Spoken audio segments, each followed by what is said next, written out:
Hello everyone, myself SUDHEER GUPTA, teacher at Study Hall, Lucknow. I found YouTube as a platform to share my knowledge to students. So please like, share and subscribe my channel School Jaisa. And yes, don't forget to press the bell icon so that you could be able to see my all video updates. Thank you. Today we are starting with the chapter Chemical Reaction and Equation of class 10th, and this is the first part of the video. So what exactly the chemical reaction is, what exactly the chemical equation is? Firstly, we should know more. We see in our daily life lots of changes are continuously taking place. Either you talk about the change in the weather taking place, or you talk about the food going to be cooked at your place, and many more. But since we are not knowing how these changes are taking place, what do you mean by chemical reaction? So before starting this chapter, we should go with some daily life things, daily life activity. You would have seen at your place that if we have to make a curd from the milk, then what your mother do? She takes simply some amount of the milk in a container or a pot, and after heating it, making it lukewarm, she keep it on the floor or on the slab of the kitchen. Then she add 1 spoon of curd in it. And after thorough mixing to it, she keep it for some time. That means for few hours you can say. And after few hours, it will be observed that the milk which was taken initially and a little bit addition of the curd has been done, now turn into the curd. Similarly, we can take another example also. Suppose that some of the guests came at your place. So obviously, you have to ask them for water. Then later on, you have to give some snacks to them. You have to make some coffee or tea, whatever it is. So if we are going to make tea for them, so what the thing has to be done in the kitchen? We have to take some ingredients, such as we have to take water, sugar, tea leaf, maybe a little amount of the ginger, depending upon the choice. And after mixing these things and heating is done, you will see that initially the thing was of different color, or you can say on mixing all these things together, since of the color of the milk white, but later on after heating, after a few minutes of heating, you will see that the change in the color has been taken place. So what happened? There is something changing. What is that change? That is a kind of a chemical change. Why do we call chemical change? Because so many ingredients which we have added that together make a chemical change. So in this way, I gave you the two examples, that is making of the curd from the milk, and the second is making of tea. These two make us know that some change is taking place, and that change, that thing is called chemical reaction. So let's start with the chapter which is already mentioned, chemical reaction and equation. So what the topic we have to cover in this chapter?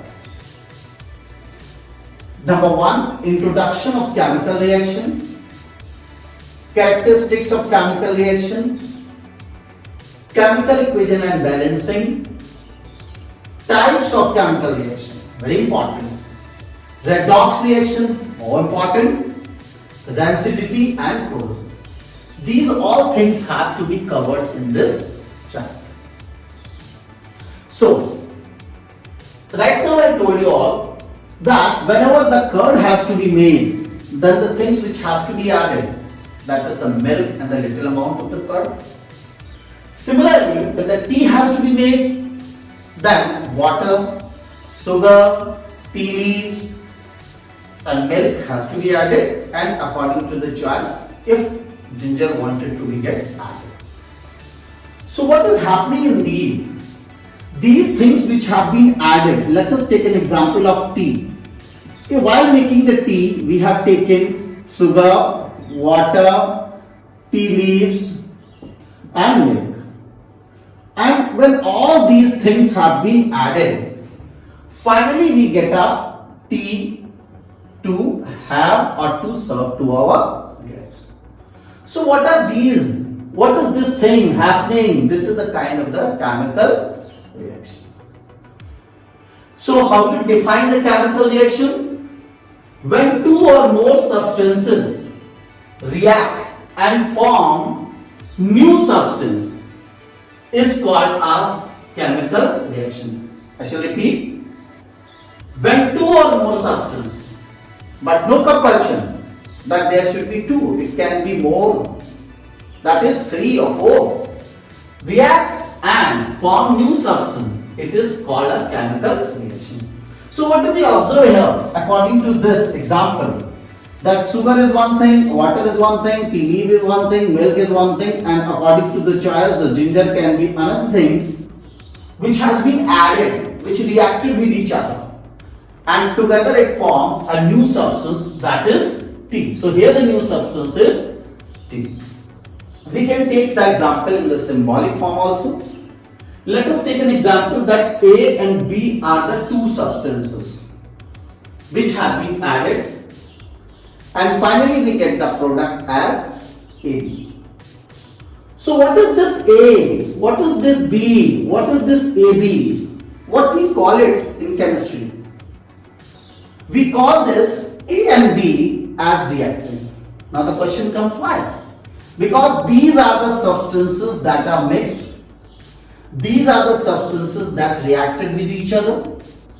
And finally, such as we got T over here, we got AB over here. So this is the new substance that is formed on account of the chemical reaction. So here in this equation, A and B are the reactant and AB is a product. So in all, we can say reactants are those substances which react, and product is that substance which finally forms after the reaction. Maybe the reaction would have not required the heat, and maybe it would have required the heat. Depends on reactant. Either they are reacting without use of the heat or with the absorption of the heat. So let us start this chapter with more fruitful way with an activity. So here the activity which I have taken, that is the burning of the magnesium ribbon. So when we say burning of magnesium ribbon, what magnesium ribbon is?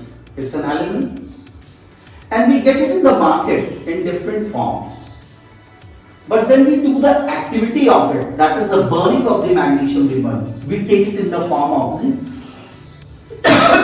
the ribbon. So when the ribbon you can say the ribbon which is going to be brought from the market by the lab person, a lab assistant, then maybe that ribbon is not the pure one. Now the question comes why? Because magnesium ribbon which would have been in the shop for a long time and was continuously coming in contact with air, and the reason is, and due to this, it developed a kind of the coating, and that coating will be called as the carbonate layer. That means magnesium at the time when it was in the shop, maybe in the form of the not magnesium, in another form, that is along with the layer of the carbonate. So at the time when it has to be used in the lab, we are not directly going to burn that magnesium strip as soon as we take it in the lab.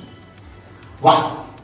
Because here the activity is of burning of only magnesium, whereas when it will have the layer of the carbonate, it's not the magnesium, it's a magnesium carbonate. So what we have to do, here we have to remove the layer of that carbonate, and that we can do it with the help of the sandpaper. So we take the magnesium ribbon, it is having the carbonate layer on it. So firstly we are going to rub it with the sandpaper. When we will rub it with the sandpaper, the layer get removed. Now finally we get the magnesium ribbon. It's a pure one. Now we will take this magnesium ribbon and with the help of the tongue, we will keep it just above the flame of the Bunsen burner. Here you can see the Bunsen burner has been taken, and as soon as we bring it just above to the flame of the Bunsen burner, we observe that it starts giving the dazzling white light over here. I can't show you the white color over here, but it will start giving the dazzling white. Now when you remove it from there and you keep it just above to a watch glass or any container like substance, we will see that magnesium ribbon was burning and continuously something is dropping down. Now the question comes, what is that thing which is dropping down? It is something new. Why something new? Because here when the magnesium started burning, then magnesium started coming in contact with oxygen or started reacting with oxygen and start forming a new product, and that new product was magnesium oxide. And you should know one more thing, this magnesium oxide which is going to be get collected in this container or watch glass, that will be white in color. It's a white crystalline substance which is called magnesium oxide. So we have seen in this activity what happened, that we have taken a magnesium, when it burned it started giving a new product which is called magnesium oxide. So here this magnesium and oxygen are the two substances which are going to be reacting with each other. So they are called as a reactant. And when they reacted with each other, then they form something new. What is that thing? That is magnesium oxide. So this magnesium oxide will be called as a product. So in this activity, if I say, what was your observation? My observation was that at the time when the magnesium was burned, it started giving the dazzling white light. And what was the reaction taking place? That is, magnesium was reacting with oxygen and finally it was giving the product as magnesium oxide. So in all we see this whole activity. A question comes like this, such as, while doing the activity, that is burning of magnesium, while burning the magnesium in air, number one, what will be your observation? So your answer should be dazzling white light. What will be the product? That is magnesium oxide. What was the reactant? Magnesium and oxygen. Also write the reaction. Then we say the reaction will be Mg plus O2 arrow Mg. Clear to everyone? So this was the complete portion of this one activity. Now let's move to the another activity.